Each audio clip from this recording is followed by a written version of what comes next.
lingüística y cultural. Hemos invitado a dos personalidades que tienen que ver con esta riqueza de nuestro país, aunque muchos no lo perciban como tal. En nuestro país hay muchas lenguas más antiguas que el español, y algunas de ellas habladas por millones de personas. Pienso sobre todo en el quechua y aymara, además de las lenguas numerosas, 43 que se hablan en la selva peruana y 2 en la Sierra de Lima, que tienen otro origen distinto que el aymara y el quechua, según me dicen, vienen del guauri, el cuauqui y el jocaro. Por esta razón queremos que el señor Agustín Panizo, asesor de la Dirección de Lenguas Indígenas en el Ministerio de Cultura, nos explique qué es lo que se ha previsto para celebrar, cuáles son las manifestaciones organizadas por el Ministerio, y que la señora Gavina Córdoba, que es una traductora natural de Andahuaylas, especialista en el quechua sureño, nos diga cómo está dividido el quechua en nuestro país, país que por primera vez en 180 y tantos años ha tenido una sentencia judicial, primero en quechua y luego en aymara. Grandes novedades que debemos festejar, sin duda, gracias a la promoción que hace la interculturalidad en el Ministerio. Buenos días, señor Agustín Panizo. Cuéntenos sobre lo que ha programado el Ministerio de Cultura. Buenos días, muchas gracias por este espacio para comunicar a todos los amigos que nos escuchan que esta es la segunda vez que celebramos la Semana de la Diversidad Cultural y Lingüística. Es una semana de muchas actividades orientadas a festejar, a celebrar esta riqueza lingüística que tiene el país, que es una forma, es una riqueza cultural muy profunda, ¿no? Imaginemos que en el Perú hay 47 lenguas indígenas y son 49 lenguas oficiales, estas 47 indígenas, más la lengua de señas peruana, más el castellano. Entonces, lengua de señas, precísenos para los que no saben. La lengua de señas peruana es la que usan los sordos o los sordomudos, considerada, ¿no?, oficialmente como una lengua también. Es una lengua en todas sus características, ¿no? Okay. Simplemente que el soporte no es sonoro, sino visual. Entonces, nosotros que trabajamos por las lenguas indígenas del Perú, que son tantas y que son habladas por tantas personas en el Perú, por ejemplo, el censo del año 2007, tiene los datos que estamos manejando de 4 millones de personas en el Perú que hablan al menos una lengua indígena. Nosotros 12% de nuestra población. 13%. 13%. Nosotros, sin embargo, pensamos que eso es más. Hay más gente, lo que pasa es que la pregunta del censo no fue muy buena. Entonces hay mucha gente que oculta que habla una lengua indígena, porque hay efectos en la sociedad, digamos, de discriminación. Hay personas que han ocultado tradicionalmente su lengua o no la han transmitido a sus hijos. Pero nosotros lo que estamos haciendo es promover el orgullo, el amor por la propia lengua, con este programa de actividades que van desde el día 21 pasado hasta el 28 de mayo. Tenemos actividades en todo el Perú. Yo vengo llegando esta mañana de Huánuco, donde hemos tenido actividades importantes como presentar la ley de lenguas, la ley 29735, al quechua de Huánuco. Acabo de llegar de esto y las actividades que tenemos programadas son interesantísimas. Tenemos, por ejemplo, un simposio sobre políticas lingüísticas que va los días 25 y 26 en el Gran Teatro Nacional. ¿Cuándo es ese simposio? 25 y 26, ahora mismo. O sea, mañana lunes. Mañana y pasado mañana, en el Gran Teatro Nacional, tenemos invitados que vienen del País Vasco, de México, de Nueva Zelanda, y vamos a hablar justamente de Estados Unidos también, de las políticas lingüísticas, es decir, cómo hace un país para gestionar su diversidad lingüística, no viéndola como un obstáculo para el entendimiento o para el desarrollo, sino como una oportunidad de riqueza para ser el país que queremos ser. Muchas gracias, señor Panizo. Señora Gavina Córdoba, usted es traductora del quechua y seguramente es consciente del auge que hay. Yo he visto en el último año, acá hemos presentado libros bilingües, cada vez más, poesía, por ejemplo, escrita en español, cuyos autores quieren hacerla traducir al quechua, y hay grandes traductores que pasan del español al quechua. Y la otra cosa notable, visité hace poco el Parque Zonal de San Juan de Lurigancho. Primera vez que veo en Lima todos los carteles bilingües en San Juan de Lurigancho, en donde dicen que un buen porcentaje de la población es bilingüe. Adelante, señora. En efecto, buenos días. Allingillacho Turillay, Allingillacho Cascanquichic. Efectivamente, el Ministerio de Cultura ha capacitado ya en varias jornadas traductores e intérpretes para diferentes lenguas y soy de una de las primeras promociones.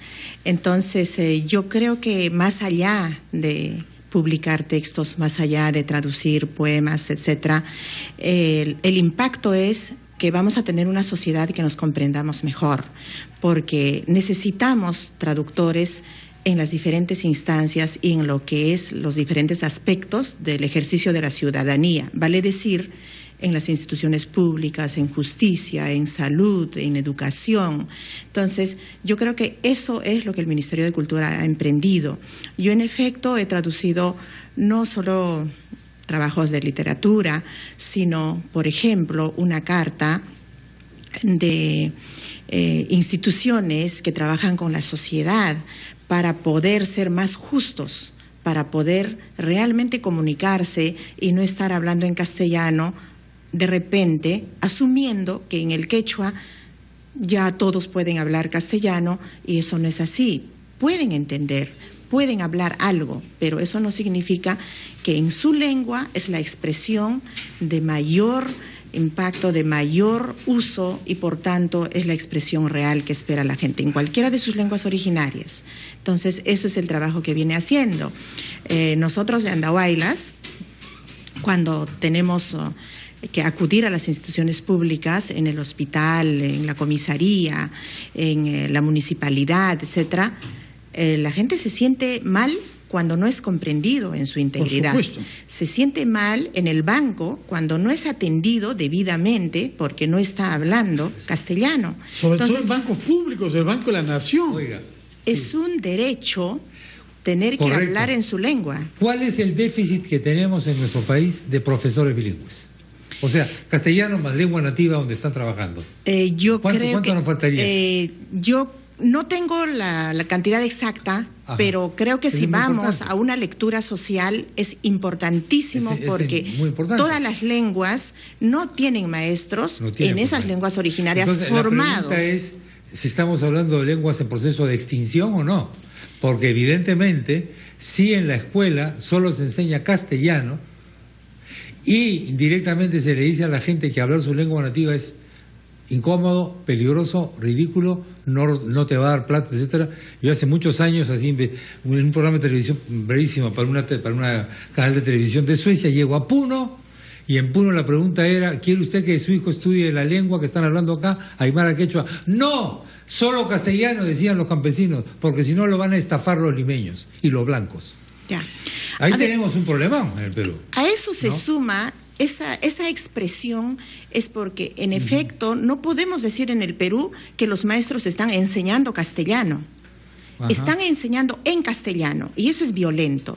Entonces, ¿qué padre quiere que sus hijos pase un momento de violencia emocional, violencia psicológica y maltratado? Porque si a mí me enseñan algo, un nuevo conocimiento en una lengua que yo no sé, en efecto, yo paso una crisis emocional, yo no estoy siendo bien tratado, estoy vulnerado en mis derechos. Entonces los padres con justa razón dicen: yo no quiero que le enseñen en la lengua que nosotros estamos, porque saben que lo que la escuela lleva son nuevos conocimientos, son cosas totalmente ajenas a su realidad y no continúan con la forma cultural, cómo hablan, cómo piensan, cómo sienten, cómo viven, cómo conciben, qué concepto tienen de cada cosa. Bueno, lo que ha ocurrido en el Perú simplemente es que nuestro Estado, la sociedad en su conjunto, pero además el Estado, ha sido un Estado que ha tendido hacia la castellanización forzosa, ¿no? Enseñar castellano y disolver o desaparecer las lenguas que no sean el castellano, ¿no? Esa tendencia monolingüe del Estado es algo contra lo que nosotros estamos trabajando y estamos tratando de transformar a partir de la aplicación de la ley 29735, ley de lenguas indígenas, transformar el Estado de un Estado monolingüe a un Estado plurilingüe, es decir, un Estado que atienda a los ciudadanos en su lengua, porque, por ejemplo, en justicia, ¿qué clase de justicia es aquella que se administra en una lengua que el procesado no comprende del todo, ¿no? Esa es una justicia recortada, y así como la justicia, todos los servicios públicos, si no se dan en la lengua de la persona de la persona que es atendida, son en verdad servicios públicos no efectivos, ¿no? O excluyentes, ¿no? Entonces, tenemos que dejarlo acá hay porque mucho el que tiempo, trabajar. Muchas gracias y felicitaciones al Ministerio de Cultura por esta iniciativa. Trataremos de ir mañana al Gran Teatro. ¿Es entrada libre? Así es, todas las actividades son libres. Yo invito a las personas a que entren a la página web del Ministerio de Cultura, hagan clic en Semana de la Diversidad, hay un enlace ahí y van a ver el programa intenso de actividades que tenemos. En la Plaza San Martín, por ejemplo, el día 27, tenemos una feria de lenguas donde uno puede ir a aprender distintas lenguas. Van a estar enseñándose ahí mismo. Una en la Plaza feria de lenguas. ¿Cuándo habrán cursos gratuitos de quechua? Bueno, ese día vamos a enseñar lenguas, por supuesto todo gratis, ahí en la plaza. Muy bien. ¿Qué día me dijo? 27 de mayo. Ahí estaremos. Muchas gracias.